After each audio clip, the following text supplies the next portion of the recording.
गहरे जंगल में एक बूढ़ी गाय थी जिसका नाम गौरी था। गौरी अपने जीवन के आखिरी दिनों को सुकून से बिताना चाहती थी। एक शाम जब वह हरे भरे मैदान में घास चर रही थी, एक खूंखार बाघ ने उसे देखा। बाघ का नाम तारक था, जो अपनी ताकत पर बहुत घमंड करता था।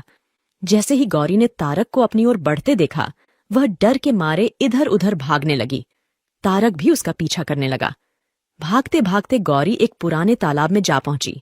घबराई हुई गौरी उस तालाब के अंदर घुस गई। तारक भी क्रूरता में अंधा होकर उसी तालाब में कूद पड़ा।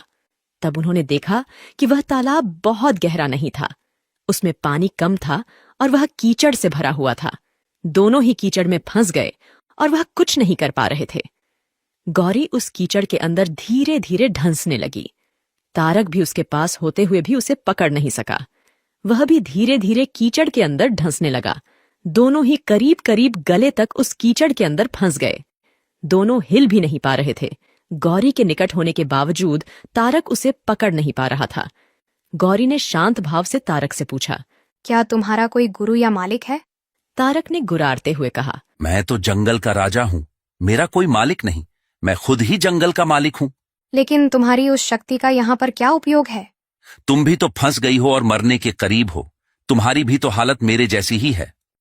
गौरी ने मुस्कुराते हुए कहा, बिल्कुल नहीं।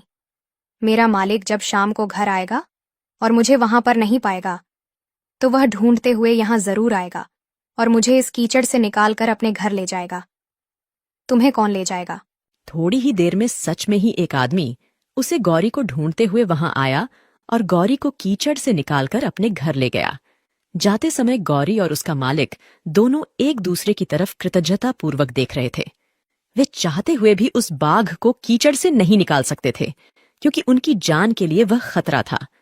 इस घटना से गौरी और उसके मालिक के बीच का लगाव और भी गहरा हो गया, जबकि तारक को अपने अहंकार की कीमत चुकानी पड़ी। इस कहानी में गाय समर्पित हृदय का प्रतीक है, बाघ अहंकारी मन है और मालिक ईश्वर का प्रतीक है। कीचड़ यह संसार है और यह संघर्ष अस्तित्व की लड़ाई है। किसी पर निर्भर नहीं होना अच्छी बात है, लेकिन मैं ही सब कुछ हूं, मुझे किसी के सहयोग की आवश्यकता नहीं है। यही अहंकार है और यहीं से विनाश का बीजारोपण हो जाता है।